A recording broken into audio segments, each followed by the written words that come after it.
In episode 11 of Red Sky City Cyberpunk Conspiracy Phase 2, the team crossed the Pacific Ocean, entered the Great Pacific Garbage Patch, and located the Hokuto Maru, a derelict ship drifting since the days of the Fourth Corporate War and the data crash.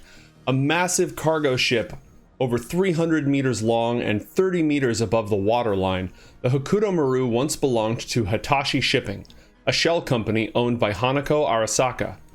Her secret experiments into the Soul Killer program led our heroes from the bunker they discovered under their apartment into the snares of a massive corporate conspiracy. Hoping to find answers, the team located a breach in the hull and used their grappling hooks to enter. Inside, they spread out to search the area.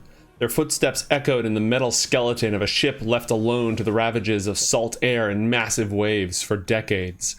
It seemed they were utterly alone, when a buzzing swarm of micro-drones emerged from the grates below their feet and carved deep into their flesh. An angry and taunting voice rose from the swarm, a malevolent artificial intelligence dead set on killing them. The team responded with the microwaver they purchased at the night market, frying thousands of the robotic attackers out of the air, but still there were more. Jerax tried to access a nearby terminal, but upon booting it up, he could tell that the same hateful AI was in control there. Natalie and Jonah used grenades and cover against the swarm, but a grenade went off in Jonah's hand, leaving him very injured, and the rest of them fairly defenseless. And to make matters worse, they could hear a huge robot approaching them from the other side of a closed metal bulkhead. The Monarch laid down covering fire as Jim Fingers tried to get deeper into the ship. The massive robot broke down the door and approached, armed with a flamethrower and a chain gun. Just when things were seeming pretty grim, the robot laid into a swarm of drones with its flamethrower.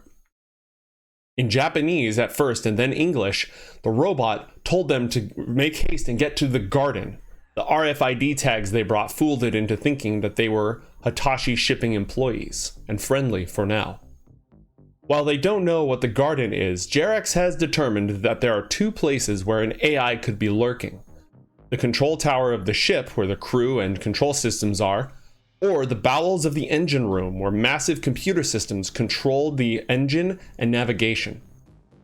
Rather than jack into the local network and expose his brains to the horrors that lurk within, he called for the group to make to the con tower to cut off this threat at its source.